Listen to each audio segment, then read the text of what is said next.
જય હિન્દ મિત્રો. આજના વિડીયોમાં આપણે ટેટ અને ટાટ માટે નવા સિલેબસ મુજબ મનોવિજ્ઞાનના ટોપ 100 MCQ જોઈશું, જેનો આ પાર્ટ 2 છે. આની પહેલા પાર્ટ 1 અપલોડ થયેલો છે, જોવાનો બાકી હોય તો એ પણ જોઈ લેજો. આવનાર પરીક્ષા માટે મોસ્ટ આઈએમપી MCQ છે. છેલ્લે તમારી ટેસ્ટ લેવામાં આવે છે અને આ વિડીયોની ફ્રીમાં PDF પણ તમને પ્રોવાઈડ કરાવવામાં આવશે. તો જોઈએ ખૂબ જ અગત્યનો આ વિડીયો. અભિસંધાનના સિદ્ધાંતના પ્રણેતા કોણ છે? જવાબ આવડતો હોય તો સાથે સાથે કમેન્ટ બોક્સમાં જવાબ પણ આપી દેજો. સાચો જવાબ આવશે ઇવાન પાવલોવ, ઓપ્શન સી, અભિસંધાનના સિદ્ધાંતના પ્રણેતા. પાવલોવના પ્રયોગમાં ખોરાક જોયા પછી કૂતરાના મોઢામાં થતો લાળનો સ્ત્રાવ એ શું હતો? જવાબ આવશે અનઅભિસંધિત પ્રતિક્રિયા, UCR, અનઅભિસંધિત પ્રતિક્રિયા. ઘંટડીના અવાજને ખોરાક સાથે જોડ્યા પછી ઘંટડીના અવાજથી થતા લાળના સ્ત્રાવને શું કહેવાય છે? જવાબ આવશે અભિસંધિત પ્રતિક્રિયા. પાવલોવ વિશે તમે જાણતા હશો, ઘંટડી અને જે કૂતરાની વાત છે તે. પાવલોવ છે તેણે એક કૂતરા પર પ્રયોગ કરેલો. એક ઘંટડી રાખેલી, દરરોજ તેને ઘંટડી વગાડી અને પછી જ જમવાનું આપવામાં આવતું હતું. તો અમુક સમય જતા ખાલી ઘંટડી વાગશે તો પણ તેના મોઢામાં છે તે લાળ આવી જાય છે. જમવા માટેની જે લાળ ઉત્પન્ન થતી હોય તે થાય છે. તેને જમવાનું નથી આપવામાં આવતું, ખાલી ઘંટડી વગાડવામાં આવે છે તો પણ તેના મુખમાં છે તે લાળ ઉત્પન્ન થાય છે. આ એનો પ્રયોગ છે. શાસ્ત્રીય અભિસંધાનમાં જો અભિસંધિત ઉત્તેજના ને અનઅભિસંધિત ઉત્તેજના વગર વારંવાર રજૂ કરવામાં આવે તો અભિસંધિત પ્રતિક્રિયા નબળી પડી જાય છે અને અદ્રશ્ય થઈ જાય છે. આ પ્રક્રિયાને શું કહે છે? એટલે કે વારંવાર ખાલી ઘંટડી વગાડવામાં આવે પણ તેને જમવાનું આપવામાં આવતું નથી. એક દિવસ એવું થાય, 2 દિવસ, 3 દિવસ, 15 દિવસ પછી ઘંટડી વગાડવામાં આવે તો તેના મુખમાં લાળ આવશે નહીં. જવાબ આવશે વિલોપન, ઓપ્શન સી, તેનું વિલોપન થઈ જશે. વિલોપન પછી અમુક સમયના વિરામ બાદ જો CS એટલે કે ઘંટડી એકલી ફરીથી રજૂ કરવામાં આવે અને CR એટલે કે લાળનો સ્ત્રાવ પુનઃ દેખાય તો તે ઘટનાને શું કહેવાય છે? જવાબ આવશે સહજ પુનઃપ્રાપ્તિ કહી શકાય.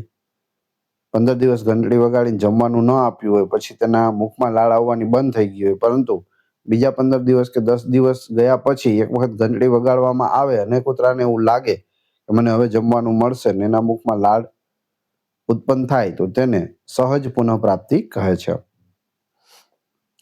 જો અભિસંધિત ઉત્તેજના ને મળતી આવતી અન્ય ઉત્તેજનાઓ પણ અભિસંધિત પ્રતિક્રિયા પેદા કરે તો તે પ્રક્રિયા કઈ છે?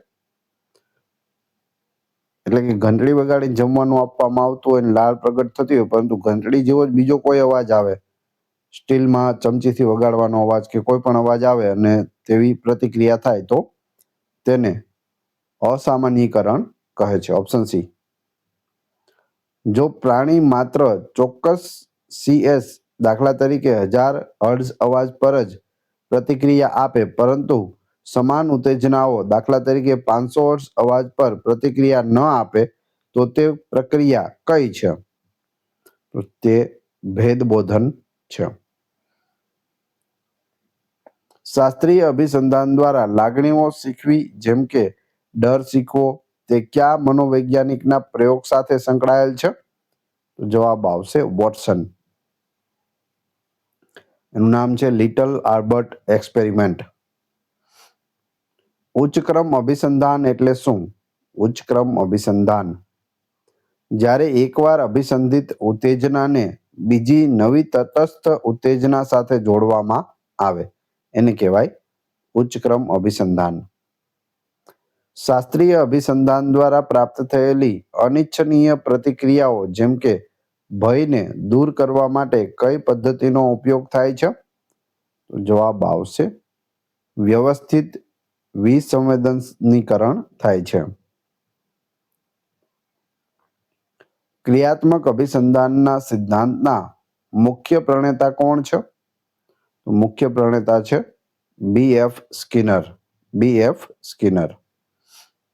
ક્રિયાત્મક અભિસંધાન કયા નિયમ પર આધારિત છે? શું જવાબ આવશે? સાચો જવાબ છે અસરનો નિયમ, લો ઓફ ઇફેક્ટ. પ્રબલન એટલે શું?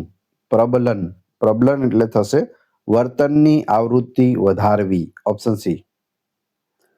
જ્યારે કોઈ અનિચ્છનીય ઉત્તેજના, દાખલા તરીકે પુરસ્કાર રજૂ કરીને વર્તનની આવૃત્તિ વધારવામાં આવે તો તે કયું પ્રબલન કહેવાય છે? તો તે છે એ સકારાત્મક પ્રબલન કહેવાય છે. Option B. જ્યારે કોઈ અનિચ્છનીય ઉત્તેજના, દાખલા તરીકે પીડાકારક અવાજને દૂર કરીને વર્તનની આવૃત્તિ વધારવામાં આવે તો તે કયું પ્રબલન કહેવાય છે? તો તે નકારાત્મક પ્રબલન કહેવાય છે. Option B. સકારાત્મક દંડ એટલે શું? સકારાત્મક દંડ એટલે અનિચ્છનીય વર્તનને કારણે અનિચ્છનીય ઉત્તેજના રજૂ કરવી. Option C. નકારાત્મક દંડ એટલે શું? નકારાત્મક દંડ ઇચ્છનીય ઉત્તેજના એટલે કે પુરસ્કાર દૂર કરવી. સમયના નિશ્ચિત અંતરાલ પછી પ્રબલન આપવામાં આવે તો તે પ્રબલનની કઈ અનુસૂચિ છે? જવાબ આવશે નિશ્ચિત અંતરાલ છે. પ્રતિક્રિયાઓની અનિશ્ચિત સંખ્યા પછી પ્રબલન આપવામાં આવે તે પ્રબલનની કઈ અનુસૂચિ છે? પ્રતિક્રિયાઓની અનિશ્ચિત સંખ્યા પછી જવાબ આવશે ચલ ગુણોત્તર છે, વેરિયેબલ રેશિયો. કઈ પ્રબલન અનુસૂચિ વિલોપન સામે સૌથી વધુ પ્રતિરોધક છે અને સૌથી વધુ સ્થિર પ્રતિભાવ દર આપે છે? જવાબ આવશે ચલ ગુણોત્તર. જટિલ વર્તન શીખવવા માટે ક્રમિક રીતે પ્રતિક્રિયાઓને પ્રબલન આપવાની પ્રક્રિયાને શું કહેવાય છે? તો તેને ઘાટ આપવો કહેવાય છે, એટલે કે શેપિંગ કહેવાય છે. ક્રિયાત્મક અભિસંધાનમાં પ્રબલનની ગૌણ શ્રેણીમાં શું આવે છે? નાણાં અને પ્રશંસા જે શીખવાથી મૂલ્યવાન બને છે. પ્રાથમિક પ્રબલકનું ઉદાહરણ કયું છે? જવાબ આવશે ખોરાક, જે શારીરિક જરૂરિયાતો સંતોષે છે. એ પ્રાથમિક પ્રબલન કહે છે. પ્રેમાક સિદ્ધાંત શું સૂચવે છે? પ્રેમાક સિદ્ધાંત જવાબ આવશે વધુ સંભાવનાવાળી પ્રવૃત્તિઓ ઉપયોગ ઓછી સંભાવનાવાળી પ્રવૃત્તિને પ્રબલિત કરવા માટે કરી શકાય છે. પ્રેમાક સિદ્ધાંત એ છે. સ્કિનરે જે બોક્સનો ઉપયોગ ઉંદરો અથવા કબૂતરો પર પ્રયોગ કરવા માટે કર્યો હતો તેને શું કહેવાય છે? તો તેને સ્કિનર બોક્સ કહેવાય છે. Skinner box. ક્રિયાત્મક અભિસંધાનમાં નિશ્ચિત ગુણોત્તર અનુસૂચિનું ઉદાહરણ કયું છે? આનો જવાબ જોઈએ તે પહેલા વિડીયો પસંદ આવી રહ્યો હોય તો લાઈક અવશ્ય કરી દેજો અને ચેનલ ઉપર નવા હોય તો ચેનલને સબસ્ક્રાઇબ કરી બેલ આઇકોન પ્રેસ કરવાનું ના ભૂલશો. દર 5 વસ્તુઓ બનાવ્યા પછી પગાર મેળવવો તેને ક્રિયાત્મક અભિસંધાનમાં નિશ્ચિત ગુણોત્તર અનુસૂચિનું ઉદાહરણ કહે છે. ક્રિયાત્મક અભિસંધાનમાં નકારાત્મક પ્રબલન શું કરે છે? નકારાત્મક પ્રબલન છે તે વર્તન વધારે છે. ઓપ્શન બી. અવલોકનાત્મક અધિગમને બીજા કયા નામથી ઓળખવામાં આવે છે? સામાજિક અધિગમ પણ કહે છે અવલોકનાત્મક અભિગમને. અવલોકનાત્મક અધિગમના સિદ્ધાંતના પ્રણેતા કોણ છે? આલ્બર્ટ બેન્ડુરા છે. Option B. Option C Albert Bandura. બેન્ડુરાના અવલોકનાત્મક અધિગમના મોડેલમાં કેટલા મૂળભૂત તબક્કાઓ છે? તો 4 મૂળભૂત તબક્કાઓ છે: ધ્યાન, ધારણ, પુનઃઉત્પાદન અને પ્રેરણા. Option B. અવલોકનાત્મક અધિગમનો પ્રથમ અને મહત્વનો તબક્કો કયો છે? પ્રથમ તબક્કો ધ્યાન છે, અટેન્શન. મોડેલના વર્તનને યાદ રાખવાની અને માનસિક રીતે રજૂ કરવાની પ્રક્રિયાને શું કહેવાય છે? તો તેને ધારણ કહેવાય છે, રેટેન્શન. બેન્ડુરાનો પ્રખ્યાત બોબોડોલ પ્રયોગ શેના પર ધ્યાન કેન્દ્રિત કરે છે? આક્રમકતાનું સામાજિક અધિગમ પર ધ્યાન કેન્દ્રિત કરે છે. અવલોકનાત્મક અધિગમમાં અન્ય વ્યક્તિના પરિણામો, પુરસ્કાર અથવા દંડ જોઈને શીખવાની પ્રક્રિયાને શું કહેવાય છે? તો તેને પ્રતિનિધિત્વરૂપ પ્રબલન કહેવાય છે, ઓપ્શન બી. વ્યક્તિની પોતાની ક્ષમતાઓ પરનો વિશ્વાસ કે તે સફળતાપૂર્વક કાર્ય કરી શકશે તેને શું કહેવાય છે? તેને સ્વકાર્યક્ષમતા કહેવાય છે, સેલ્ફ એફિકેસી. અવલોકન કરાયેલ વર્તનને વાસ્તવિક કાર્યમાં રૂપાંતરિત કરવાની પ્રક્રિયા કઈ છે? જવાબ આવશે પુનઃ ઉત્પાદન છે, રીપ્રોડક્શન. આંતરસૂઝ દ્વારા અધિગમનો સિદ્ધાંત કોણે આપ્યો હતો? વોલ્ફગેંગ કોહલરે આપ્યો હતો. કોહલરે કયા પ્રાણીઓ પર પ્રયોગો કર્યા હતા જેમાં તેમને સમસ્યાનું નિરાકરણ અચાનક આંતરસૂઝ દ્વારા મળ્યું? તો ચિમ્પાન્જી ઉપર તેઓએ પ્રયોગ છે તે કર્યા હતા. કોહલર વારંવાર પૂછાય છે, ખાસ યાદ રાખજો. ચિમ્પાન્જીને એક પિંજરાની અંદર રાખવામાં આવે છે અહીં, અને અહીં સામે કેળા રાખવામાં આવે છે. પિંજરાની અંદર 2 સ્ટીક રાખવામાં આવે છે આ રીતે મોટી મોટી, કે જે એક સ્ટીકથી જો કેળા લેવાનો પ્રયત્ન કરે તો તે ના પહોંચે, અડધે સુધી જ પહોંચે. જો બંનેને જોઈન્ટ કરીને કેળા લેવાનો પ્રયત્ન કરે તો તે લઈ શકે. એટલે બંદર ચિમ્પાન્જી છે તે પહેલા એક સ્ટીક લઈ અને કેળા આંબવાની કોશિશ કરે છે, પરંતુ તેના હાથમાં આવતા નથી.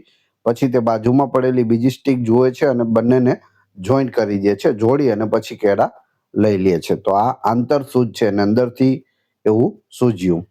એ સિવાય બીજો પ્રયોગ પણ છે કે એક પિંજરાની અંદર બંદરને રાખવામાં આવે છે અને ઉપર અહીં કેળા લટકાવવામાં આવે છે, અને અંદર નાના નાના બોક્સ છે તે મૂકવામાં આવે છે. બધા બોક્સ હોય છે, કેટલા બધા.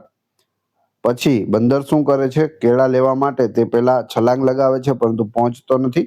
પછી ત્યાં બધા બોક્સને એકની ઉપર એક રાખી અને ત્યાં કેળા સુધી પહોંચી જાય છે, એટલે કે આંતરસૂઝ તેને થાય છે. તો આ કોહલરના પ્રયોગ છે, યાદ રાખજો. થોર્નડાઇકનો અસરનો નિયમ કયા પ્રકારના અધિગમનો આધાર છે? તો જવાબ આવશે ક્રિયાત્મક અભિસંધાન, ઓપ્શન સી. ગુપ્ત અધિગમ એટલે શું? ગુપ્ત અધિગમ પ્રબલન વગર થતું અધિગમ જે પ્રદર્શનમાં ન આવે ત્યાં સુધી છુપાયેલું રહે છે, તેને ગુપ્ત અધિગમ કહે છે. ગુપ્ત અધિગમની વિભાવના કોણે રજૂ કરી હતી? તો તે ટોલમેને રજૂ કરી હતી, એડવર્ડ ટોલમેન. બાયોલોજિકલ પૂર્વ તૈયારીનો ખ્યાલ શું સૂચવે છે? બાયોલોજિકલ પૂર્વ તૈયારીનો ખ્યાલ. તમે જવાબ આપવો હોય તો વિડીયો સ્ટોપ કરી જવાબ ઓપ્શન વાંચી અને તેમાંથી જવાબ પણ નક્કી કરી શકો છો.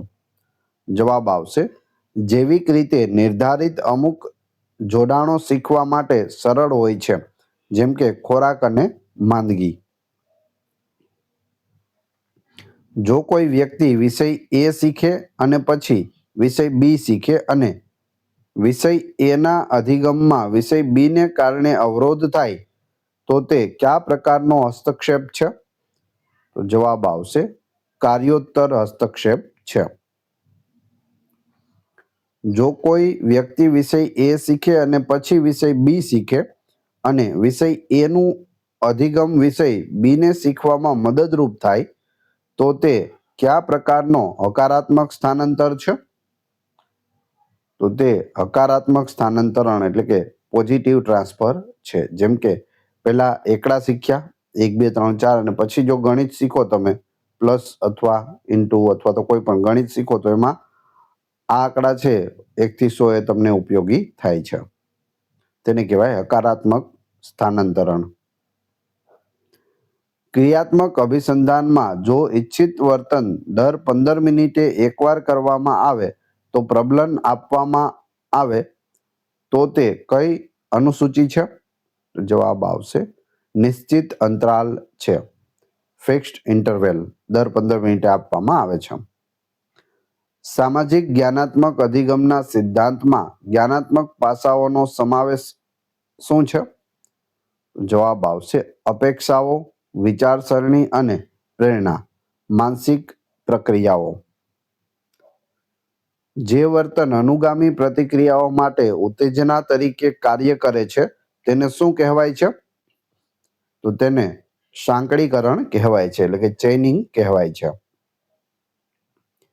સ્કિનરના મતે અધિગમમાં આંતરિક માનસિક પ્રક્રિયાઓનું મહત્વ કેવું છે? આંતરિક માનસિક પ્રક્રિયાઓનું મહત્વ અધિગમમાં ઓછું કે નહિવત છે. સ્કિનરે માત્ર અવલોકનક્ષમ વર્તન પર ભાર મૂક્યો છે. જો કોઈ વ્યક્તિ ડોક્ટરના સફેદ કોટથી ડરવાનું શીખે છે કારણ કે તેને ભૂતકાળમાં ડોક્ટરે ઇન્જેક્શન આપ્યું હતું, તો આ કયા અધિગમનું ઉદાહરણ છે? ઘણા બાળકો છે તે ડોક્ટરથી ડરતા હોય છે. દવાખાને લઈ જાય તો ડોક્ટરને જોઈને તે રડવા માંડે, કેમ કે ભૂતકાળમાં તેને એ જ ડોક્ટર દ્વારા અથવા તો બીજા સફેદ કપડાં પહેરેલા ડોક્ટર દ્વારા ઇન્જેક્શન આપવામાં આવ્યું હોય છે. તો જવાબ આવશે શાસ્ત્રીય અભિસંધાન, લાગણીનું જોડાણ તેને કહે છે. એક બાળકને ચોક્કસ સમયે તેના રમકડા ભેગા કરવા બદલ નિયમિતપણે પ્રશંસા મળે છે. આ કઈ અભિસંધાન પ્રક્રિયાનું ઉદાહરણ છે? જવાબ આવશે સકારાત્મક પ્રબલન. ક્રિયાત્મક અભિસંધાન તેને કહે છે. કોઈ બાળક પોતાના રમકડા એકસાથે ભેગા કરી અને વ્યવસ્થિત ગોઠવી દે અને તેને નિયમિતપણે પ્રશંસા કરવામાં આવે તો તે સકારાત્મક પ્રબલન છે. સ્મૃતિનો કયો તબક્કો બાહ્ય માહિતીને માનસિક રજૂઆતમાં રૂપાંતરિત કરે છે? બાહ્ય માહિતીને માનસિક રજૂઆતમાં રૂપાંતરિત. જવાબ આવશે સંકેત નિર્માણ. Option C. સ્મૃતિનો કયો તબક્કો સંકેતબદ્ધ માહિતીને લાંબા સમય સુધી જાળવી રાખવા સાથે સંબંધિત છે? જવાબ આવશે સંગ્રહ, એટલે કે સ્ટોરેજ. એટકિન્સન અને શિફ્રિન દ્વારા આપવામાં આવેલ સ્મૃતિનું મોડેલ કયું છે? સ્મૃતિનું મોડેલ છે ત્રિતબક્કાનું મોડેલ, 3 સ્ટેજ મોડેલ. કોણે આપ્યું? એટકિન્સન અને શિફ્રિન. સંવેદનાત્મક સ્મૃતિમાં માહિતી કેટલા સમય માટે સંગ્રહિત થાય છે? 1 સેકન્ડથી પણ ઓછા સમય માટે સંગ્રહિત થાય છે સંવેદનાત્મક સ્મૃતિમાં માહિતી. સંવેદનાત્મક સ્મૃતિના 2 મુખ્ય પ્રકાર કયા છે? આઇકોનિક એટલે કે દ્રશ્ય અને ઇકોઇક એટલે કે શ્રાવ્ય. આઇકોનિક અને ઇકોઇક, દ્રશ્ય અને શ્રાવ્ય. ટૂંકા ગાળાની સ્મૃતિને કયા નામથી પણ ઓળખવામાં આવે છે? ટૂંકા ગાળાની સ્મૃતિનું બીજું નામ છે કાર્યકારી સ્મૃતિ, વર્કિંગ મેમરી. ટૂંકા ગાળાની સ્મૃતિની ક્ષમતા સામાન્ય રીતે કેટલી હોય છે? જાદુઈ સંખ્યા જેને કહે છે, તો તે 7 + 2 આઇટમ્સ હોય છે. Option B. ટૂંકા ગાળાની સ્મૃતિમાં માહિતીને લાંબા સમય સુધી જાળવી રાખવા માટે કઈ તકનીકનો ઉપયોગ થાય છે? તો તેમાં જાળવણી પુનરાવર્તનનો ઉપયોગ થાય છે. માહિતીના નાના ટુકડાઓને મોટા અર્થપૂર્ણ એકમોમાં જૂથબદ્ધ કરવાની પ્રક્રિયાને શું કહેવાય છે, જે ટૂંકા ગાળાની સ્મૃતિની ક્ષમતા વધારે છે? જવાબ આવશે જૂથબંધી. Option B. લાંબા ગાળાની સ્મૃતિમાં માહિતી કેટલા સમય માટે સંગ્રહિત થાય છે? જવાબ આવશે અમર્યાદિત સમય, એટલે કે કાયમી માટે સંગ્રહિત થાય છે. કયા પ્રકારની સ્મૃતિમાં વ્યક્તિગત અનુભવો, ઘટનાઓ અને તેના સમય અને સ્થળનો સમાવેશ થાય છે? જવાબ આવશે ઘટનાત્મક સ્મૃતિ, ઓપ્શન ડી. કયા પ્રકારની સ્મૃતિમાં સામાન્ય જ્ઞાન, તથ્યો, વિભાવનાઓ અને શબ્દોના અર્થોનો સમાવેશ થાય છે? અહીં જવાબ આવશે શબ્દાર્થ સ્મૃતિ, ઓપ્શન ડી. ઘટનાત્મક સ્મૃતિ અને શબ્દાર્થ સ્મૃતિ બંને કયા મુખ્ય પ્રકારની સ્મૃતિના પેટા પ્રકારો છે? તો બંને છે તે ઘોષણાત્મક સ્મૃતિ છે. કયા પ્રકારની સ્મૃતિમાં કુશળતા, આદતો અને મોટર ક્રિયાઓનો સમાવેશ થાય છે જે સભાન પ્રયત્ન વગર યાદ આવે છે? જવાબ આવશે પ્રક્રિયાત્મક સ્મૃતિ, ઓપ્શન સી. પ્રક્રિયાત્મક સ્મૃતિ કયા મુખ્ય પ્રકારની સ્મૃતિના પેટા પ્રકાર છે? તો તે અઘોષણાત્મક સ્મૃતિના પેટા પ્રકાર છે. ભૂતકાળમાં અનુભવેલી તીવ્ર લાગણીઓ સાથે સંકળાયેલી વિશિષ્ટ આબેહૂબ સ્મૃતિઓને શું કહેવામાં આવે છે? તો તેને ફ્લેશ બલ્બ સ્મૃતિ કહેવામાં આવે છે. ઘોષણાત્મક સ્મૃતિ શાના દ્વારા યાદ કરવામાં આવે છે? સભાન પ્રયાસ અને બોલવાથી તેને યાદ કરવામાં આવે છે. સ્મૃતિનો કયો પ્રકાર હિપ્પોકેમ્પસ સાથે ગાઢ રીતે સંકળાયેલો છે? તો એ છે નવી ઘોષણાત્મક સ્મૃતિઓ, ઓપ્શન બી. કઈ સ્મૃતિમાં ક્લાસિકલ અભિસંધાન દ્વારા શીખેલા પ્રત્યાવર્તનોનો સમાવેશ થાય છે? જવાબ આવશે અઘોષણાત્મક સ્મૃતિ, ઓપ્શન સી. બેડેલી અને હિચ દ્વારા રજૂ કરાયેલ કાર્યકારી સ્મૃતિના ઘટકો કયા છે? જવાબ આવશે ફોનોલોજિકલ પૂલ, વિઝ્યુઓ સ્પેશિયલ સ્કેચપેડ અને સેન્ટ્રલ એક્ઝિક્યુટિવ. ડ્રાઇવિંગ, ટાઈપિંગ અથવા સાયકલ ચલાવવાની સ્મૃતિ કયા પ્રકારની છે? તો તે પ્રક્રિયાત્મક સ્મૃતિ છે. તેમાં કામ કરવાનું હોય છે. ડ્રાઇવિંગ, ટાઈપિંગ અને સાયકલમાં પ્રક્રિયા કરવાની હોય છે, એટલે પ્રક્રિયાત્મક સ્મૃતિ. તમારો છેલ્લો જન્મદિવસ ક્યાં અને કેવી રીતે ઉજવવામાં આવ્યો હતો તેની સ્મૃતિ કયા પ્રકારની છે? જવાબ આવશે ઘટનાત્મક સ્મૃતિ છે. પ્રાઇમિંગ એટલે શું? પ્રાઇમિંગ જવાબ આવશે પૂર્વ અનુભવ ચોક્કસ ઉત્તેજનાની પ્રક્રિયાને અસર કરે છે તેવું અઘોષણાત્મક અધિગમ તેને પ્રાઇમિંગ કહે છે. ઓટોબાયોગ્રાફિકલ સ્મૃતિમાં કયા બે પ્રકારની સ્મૃતિઓનો સમાવેશ થાય છે? તો અહીં જવાબ આવશે ઘટનાત્મક અને શબ્દાર્થ. પોતાના જીવનના તથ્યો અને ઘટનાઓનો સમાવેશ થાય છે ઓટોબાયોગ્રાફિકલ સ્મૃતિમાં. માહિતીને ફક્ત ધ્વનિના આધારે યાદ રાખવાની પ્રક્રિયા, દાખલા તરીકે ફોન નંબરનું પુનરાવર્તન, એ કયા પ્રકારનું સંકેત નિર્માણ છે? જવાબ આવશે શ્રાવ્ય સંકેત નિર્માણ છે. સ્મૃતિમાંથી માહિતીને સભાનપણે બહાર કાઢવાની પ્રક્રિયાને શું કહેવાય છે? પુનઃપ્રાપ્તિ કહેવાય છે. યાદ રાખવા માટે જ્યારે માહિતીને અર્થ, સંદર્ભ અને અન્ય જ્ઞાન સાથે જોડવામાં આવે ત્યારે તે કયું પુનરાવર્તન છે? તો તે વિસ્તૃત પુનરાવર્તન છે, ઓપ્શન સી. કોઈ ચોક્કસ સંદર્ભ અથવા સ્થળને યાદ કરીને ત્યાં શીખેલી માહિતીને સરળતાથી યાદ કરવાની પ્રક્રિયાને શું કહેવાય છે? એટલે ઘણા વર્ષો પછી આપણે સ્કૂલમાં જઈએ અને ત્યાં બધા ચિત્રો આપણને યાદ આવે કે આપણે ક્લાસમાં ભણતા હતા, કઈ રીતે રમતા હતા, મેદાનમાં શું ધમાલ મચાવતા હતા, એ બધું જ. તેને શું કહેવાય? સંદર્ભ આધારિત સ્મૃતિ કહેવાય. જ્યારે વ્યક્તિની વર્તમાન લાગણી શીખેલી માહિતીને યાદ કરવામાં મદદ કરે ત્યારે તે કયા પ્રકારની સ્મૃતિ છે? જવાબ આવશે લાગણી આધારિત સ્મૃતિ છે. લાંબા ગાળાની સ્મૃતિમાંથી માહિતી ગુમાવવાનું મુખ્ય કારણ શું છે? પુનઃપ્રાપ્તિની નિષ્ફળતા. ગમે એટલું યાદ કરો પણ યાદ ન આવે તેને શું કહેવાય? લાંબા ગાળાની સ્મૃતિમાંથી માહિતી ગુમાવવાનું મુખ્ય કારણ. પુનઃપ્રાપ્તિની નિષ્ફળતા. ભૂલી જવાનો કયો સિદ્ધાંત સૂચવે છે કે જો નવી માહિતી જૂની માહિતીને યાદ રાખવામાં અવરોધ કરે છે? જવાબ આવશે કાર્યોત્તર હસ્તક્ષેપ.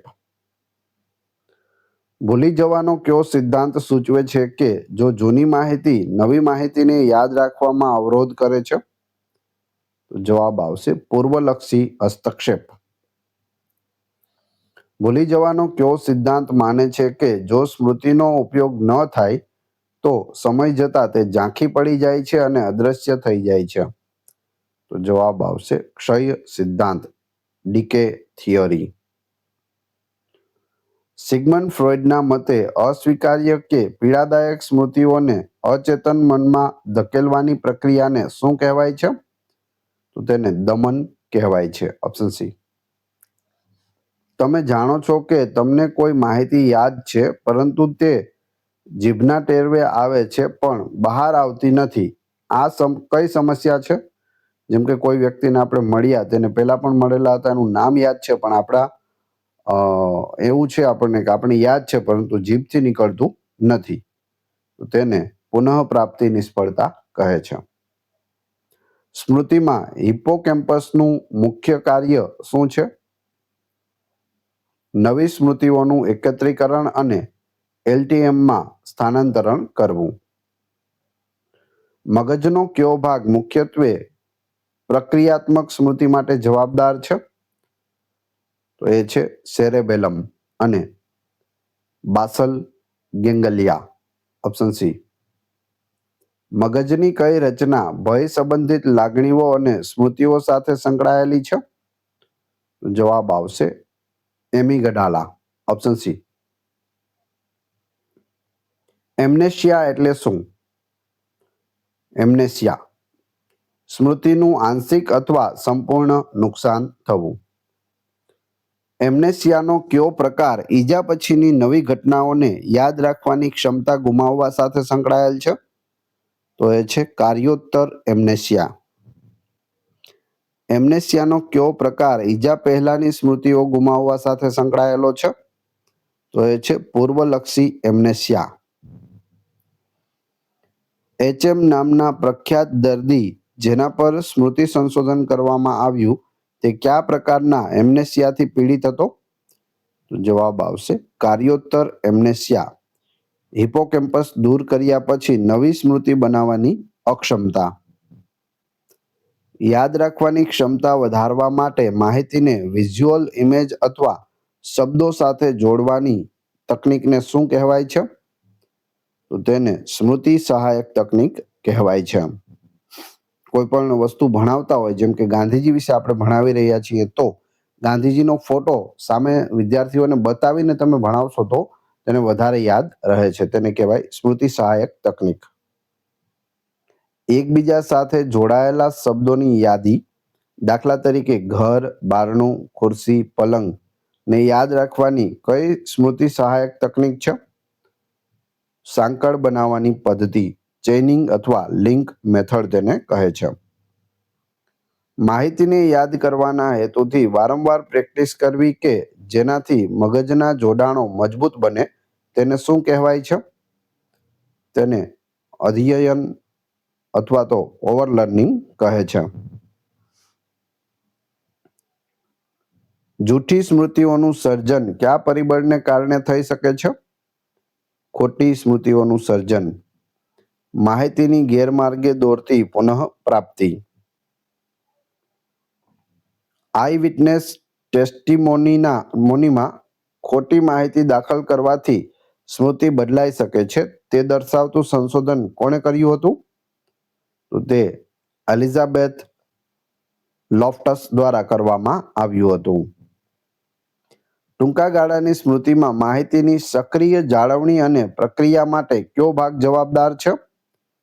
તો અહીં જવાબ આવશે કાર્યકારી સ્મૃતિ. Option C. જ્યારે કોઈ વ્યક્તિ ભૂલી ગયેલી માહિતીને ફરીથી શીખે છે ત્યારે તેને મૂળ અધિગમ કરતા ઓછો સમય લાગે છે. આને શું કહેવાય છે? તો આને પુનઃ શીખવું કહેવાય છે, રીલર્નિંગ કહે છે. સ્મૃતિમાં અર્થપૂર્ણ સંકેત નિર્માણનો ઉપયોગ શા માટે સૌથી વધુ અસરકારક માનવામાં આવે છે? જવાબ આવશે તે માહિતીને હાલના જ્ઞાન નેટવર્ક સાથે જોડીને LTMમાં સંગ્રહ મજબૂત કરે છે. હવે તમારી ટેસ્ટ, જે આપણે વિડીયો જોયો તેમાંથી તમને અહીં પ્રશ્નો પૂછવામાં આવે છે, જેનો જવાબ તમારે ક્રમશઃ કમેન્ટ બોક્સમાં આપવાનો હોય છે. ફક્ત 2 પ્રશ્નો આપણે અહીં લીધેલા છે. એ પછી આપણે PDF વિશે પણ વાત કરીશું. ટેસ્ટમાં પ્રથમ પ્રશ્ન છે, અભિસંધાનના સિદ્ધાંતના પ્રણેતા કોણ છે? અભિસંધાનના સિદ્ધાંતના પ્રણેતા 4 ઓપ્શન આપેલા છે. પ્રશ્ન 2, ડ્રાઇવિંગ, ટાઈપિંગ અથવા સાયકલ ચલાવવાની સ્મૃતિ કયા પ્રકારની છે? બંનેના જવાબ ક્રમશઃ કમેન્ટ બોક્સમાં આપી દેજો, એવું માનીને કે પરીક્ષામાં તમે બેઠા છો અને આવો જ પ્રશ્ન પૂછાણો તો તમને આવડે છે કે નહીં. આ વિડીયોની ફ્રી PDF ટેલિગ્રામ અને વોટ્સઅપ ગ્રુપમાં મળી જશે. બંનેની લિંક છે તે ડિસ્ક્રિપ્શનમાં આપેલી છે, ત્યાં તમે ફ્રીમાં જોડાઈ શકો છો. વિડીયો પસંદ આવ્યો હોય તો લાઇક, કોમેન્ટ, શેર અને સબસ્ક્રાઇબ કરવાનું ના ભૂલશો. મળીએ છીએ નવા વિડીયોમાં. જય હિન્દ, જય ભારત.